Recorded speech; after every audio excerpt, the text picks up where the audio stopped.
इस ब्रिजेश मैं कई समय से ऑक्सीजन किट बनाने की कोशिश कर रहा हूँ और कई गलतियाँ की हैं इस चीज़ को बनाने में। सबसे पहले खुद पे अहंकार था कि यार बना बना डायग्राम है इंटरनेट पे, हम बनाएंगे असेंबल करेंगे हो जाएगा। बाद में पता चला जिन लोगों से रॉ मटेरियल लो उन्होंने काला बाजारी कर रखी है यहाँ पे। ठीक है, 6,000 का ऑक्सीजन सेंसर साला तुमको 21,000 में मिल रहा है। ठीक है, चोचले कर रखे हैं।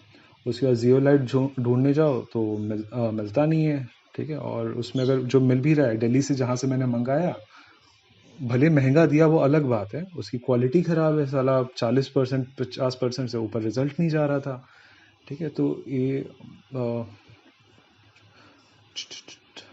मैंने पिछले हफ्ते प्रोजेक्ट शुरू किया था समझने के लिए कि इसमें जो दिक्कतें हैं इसको कैसे सॉल्व करें, क्या है कैसा है। ठीक है, कैसे काम करता है। पता चला कि इंडस्ट्री में लोग बना रहे हैं। एक इंटरनेट पे दो है, एक ज्यूरिख यूनिवर्सिटी का डेटा है और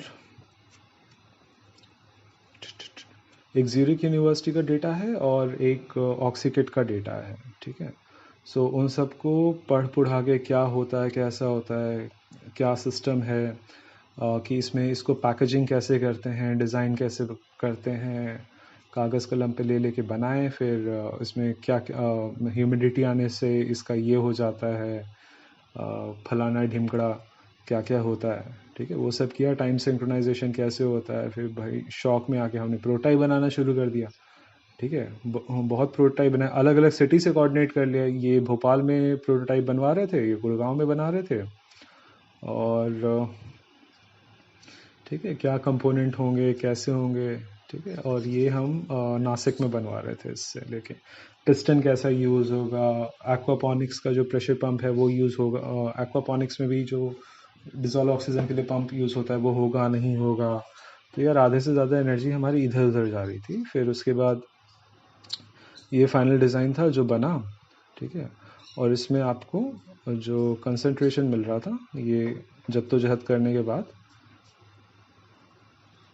ये आपको लगभग दिखाएं तो 90% 94% इसमें कंसंट्रेशन मिल रहा था। ठीक है, सो अभी देखो भैया, हमारा कहना ये है, अकेले अगर हम काम करेंगे ना तो हम सप्लाई चेन ढूंढने ढांढने में फंस जाएंगे कि होगा नहीं होगा क्या होगा। तो फिर महिर भाई साहब से हम 3 दिन पहले मिले। ठीक है, और उनका जो कहना है बहुत सही कहना है कि you guys like should come to taxes, और जो उस्ताद आदमी है उसी से सीख लो। We can learn directly from him, hands on experience, and he is willing to share that knowledge and like come learn and go back and replicate stuff, and we can streamline the resources कि अलग अलग जगह पे काम हो रही है। ठीक है, और फिर दूसरी टीम है जो लोकल अथॉरिटी से डेटा कलेक्ट कर रहा है, परचेज ऑर्डर जनरेट कर रहा है, हमारा सप्लाई चेन बना हुआ है। ठीक है, तो उससे काम अच्छा हो जाएगा, आसान हो जाएगा और फास्ट होगा। और ये था प्रोजेक्ट की दिक्कतें। अब प्रैक्टिकल दिक्कतें मैं बताता हूँ कि जो भी बैंक्स हैं, फिर ये प्रोजेक्ट बनाने के बाद मैं बैंक के पास गया तो भाई आरबीआई के नियम कानून के अनुसार अगर आपके अकाउंट में फ़ॉरेन से बहुत ज़्यादा पैसा आता है, अगर अपने फंड रेज़ किया, मैंने तो इन्वेस्टर से मैंने वो मांगा था, लोन लिया था 5% इंटरेस्ट रेट पे। मेरे को बोला भाई मेरे को $200,000 चाहिए, तो उन्होंने 5% इंटरेस्ट पे देने को बोला। तो बैंक बोलता है ये हवाला का पैसा है। ठीक है, और उस पर बड़े चोचले उनके, मतलब टैक्सेशन होगा ये होगा। और तो कोई भी ना डायरेक्ट फंडिंग करना प्रेफर नहीं करता। फिर पता चला एनसीआरए जो एनजीओ है उसमें फंडिंग हो, उसमें पैसा है, तो फिर जब किसी के पास बहुत पैसा आता है तो थोड़ा सा नियत उनका डामाडोल हो जाता है। तो उससे भी श्योरिटी नहीं था। और एक चीज़ और बाहर ऐसा है कि जिन कई लोग ना बोल रहे हैं कि हाँ नहीं हम पैसा दो इंडिया, मतलब लीचड़पंती कर रहे हैं, पैसा दो हम इंडिया में ये करेंगे वो करेंगे, और इंडिया में ये करेंगे वो करेंगे, और they have no action plan. कहाँ करेंगे? 40% 50% ऑफ रेवेन्यू उनके मैनेजमेंट एक्सपेंसेस में जा रहे हैं, जिसका कोई तुक नहीं बनता। सो मिहिर से बात हुआ, फिर ये चैनलाइज हुआ कि we are structured guy, prototype बनाया है, we have skills, we have capability, let's coordinate with each other, and one guy from a city can go, learn, come back to his factory, start replicating stuff, and me, and will focus on R&D part and providing the supply chain to India. लोगों ने अपनी countries की border बंद रखी है, आप आ जा नहीं सकते उनके आसपास, ठीक है। और अगर आप खुद से करने जाओ तो फ्लाइट चार्जेस आपको डीएचएल के ये वो, तो एक इंडिविजुअली हमारा अस्तित्व खत्म हो जाता है। लेकिन अगर मिल के काम करें, जुड़ के काम करें, तो चीज़ें अच्छी होंगी, फास्ट होंगी। डीएचएल जैसे 80% डिस्काउंट देने को रेडी है। मिहिर ने थोड़ा सा जुगाड़ लगाया था और डीएचएल के बंदे से डायरेक्ट बात की, भाई देखो ऐसा ऐसा है, वो मान गया।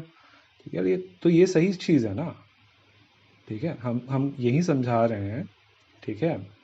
थोड़ा तालमेल बिठाते हैं, ठीक है। अपने अपने शहर में प्रोटोटाइप बनाते हैं। उसके बाद जो तीसरा प्रेजेंटेशन है, ये पिच डेक है। पिच डेक है कि आपके यहाँ फिर से प्रोटोटाइप बन जाएगा तो इन्वेस्टर रेडी हो जाएंगे। आप उनको बताइए कि भाई ये है, ऐसा है, आप प्री ऑर्डर करो, पैसा लाओ, ठीक है, हम आपको बना के देते हैं। और जिसको भी हम बना के दे रहे हैं उसको हम सर्विसेज दे रहे हैं कि खराब वराब होता है तो विद इन 1 आवर हम रिपेयर मेंटेनेंस का सर्विसेज दे रहे हैं। बाद में आपको मशीन का ज़रूरत नहीं है, आप हमें मशीन वापस दे दो, हम 50% पे वापस ले लेंगे, ठीक है। या कुछ भी जो आपको सर्विसेज देनी हो, ठीक है। तो इस तरह से यार तालमेल बैठाएंगे तो अच्छा काम होगा। तो भाई देखो, हमारा यही कहना है, ठीक है, कि यार माँ बाप हैं, लोग हैं यार, तड़प तड़प के मरते ना अच्छे नहीं लगते यार। सफोकेशन में मरना अच्छा नहीं लगता। They should have oxygen and let them have at least peaceful death. 1,000 लोग प्रति घंटा मर रहे हैं, ठीक है। और मेरा सरकार को, बैंक को, सबको बाईपास करने का पूरा मूड है, कोई मतलब नहीं। हम लोग मल्टीपल करेंसी में हम लोग डील करेंगे।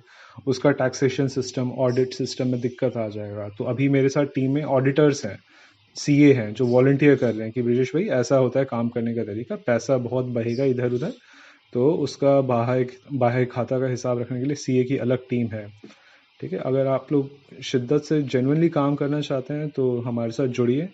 हम पूरा जो ये महीर ने तो मिलियन बिलियन में पैसा इस पर उड़ाया है, मोटर वोटर टेस्ट करने 1 साल का टाइम लगाया। मैं 10-11 दिन से लगा था।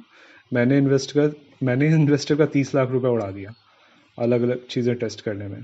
तो री इन्वेंट व्हील करने का कोई मतलब नहीं है। थोड़ा तालमेल बिठाते हैं, अपने अपने शहर से एक एक बंदे को रखते हैं, ठीक है। जाओ, सीखो, बंदा हैंड्स ऑन सिखा रहा है, फाइन ट्यूनिंग कैसे होती है, क्या होती है, और एग्जैक्ट कंपोनेंट को हमें यहाँ आके रेप्लिकेट करना है, सिंपल, ठीक है।